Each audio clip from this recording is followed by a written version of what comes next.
नमस्कार, TR news में आप सभी का स्वागत है। गौवंशों के प्रति किसानों की क्रूरता देख आपका दिल पसीज जाएगा।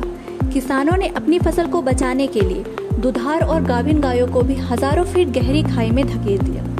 गाय को हिंदू धर्म में देवता तुल्य माना जाता है।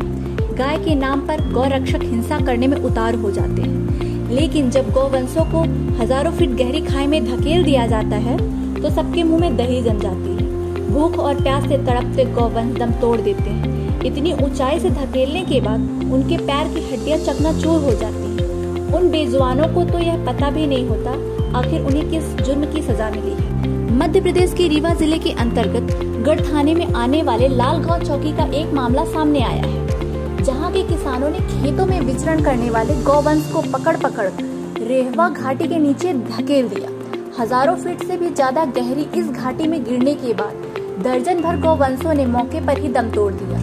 बाकी जो जीवित रही उनके पैर की हड्डियां टूट गईं। चट्टानों में घायल गौवंश भूख और प्यास से तड़प कर मर गए तो कुछ गायों को उनके मालिक ने रेस्क्यू कर लिया, लेकिन अभी भी दर्जनों भर गौवंश घाटी के नीचे जीवन मरण के बीच अटके हुए हैं। जिले के लालगांव, सरई और रुझेही का मामला है, जहां बीते 27 सितंबर को क्षेत्रीय किसानों ने पशु क्रूरता की हदें लांघ दी।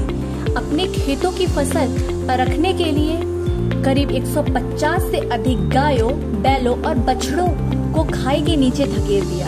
इस मामले में लालगांव चौकी में एफआईआर भी दर्ज कराई गई। इसमें आधा दर्जन लोगों को आरोपी बनाया गया, लेकिन उनके खिलाफ अभी तक कोई कार्रवाई नहीं की गई। 28 सितंबर को क्षेत्रीय लोगों ने इंसानियत दिखाई और रेहवा घाटी में बेरहमी से धकेले गए गौवंशों में से कुछ को बाहर निकाला, लेकिन कई मवेशी वहां अभी भी फंसे हुए हैं, जिनको वहां से निकालना चुनौती से भरा काम है। क्षेत्रीय लोगों ने 50 से अधिक गौवंश ऐसे परिस्थिति में है जो चल नहीं सकते, इसीलिए उनको वहां से निकालना बहुत ही मुश्किल है।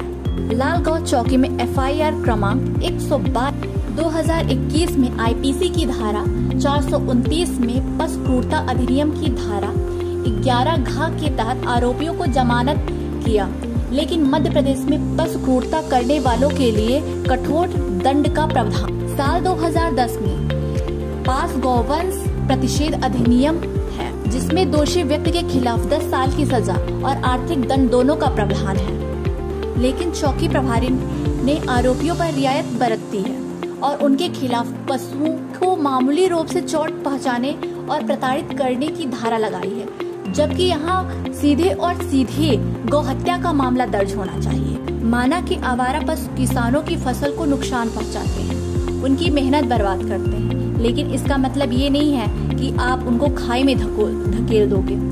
जब तक दूध दिया तो ठीक, जब दूध देना बंद कर दिया तो घर से बाहर निकाल दोगे। गाय के लिए खेत में लहराती फसल सिर्फ एक चारा, वो नहीं जानती है कि इस फसल का अधिकार किसी और के पास है। इतना ही जानती तो वो जानवर क्यों होती, लेकिन किसान और इंसान हैं, फिर भी जानवरों की तरह हरकतें कर रहे हैं। आखिर इस घटना का असल जिम्मेदार कौन है? गाय या फिर वो किसान जो फसल को बचाना चाहते हैं, या फिर सरकार और प्रशासन? रीवा में 30 से अधिक गौशालाएं हैं, एक विशालकाय अभ्यारण्य है, फिर भी आवारा पशु इधर उधर भटकते क्यों दिखाई पड़ रहे हैं? इंसानों की लापरवाही भरे रवैये का दुष्प्रभाव बेचारे जानवरों को क्यों सहना पड़ रहा है? Subscribe now and press the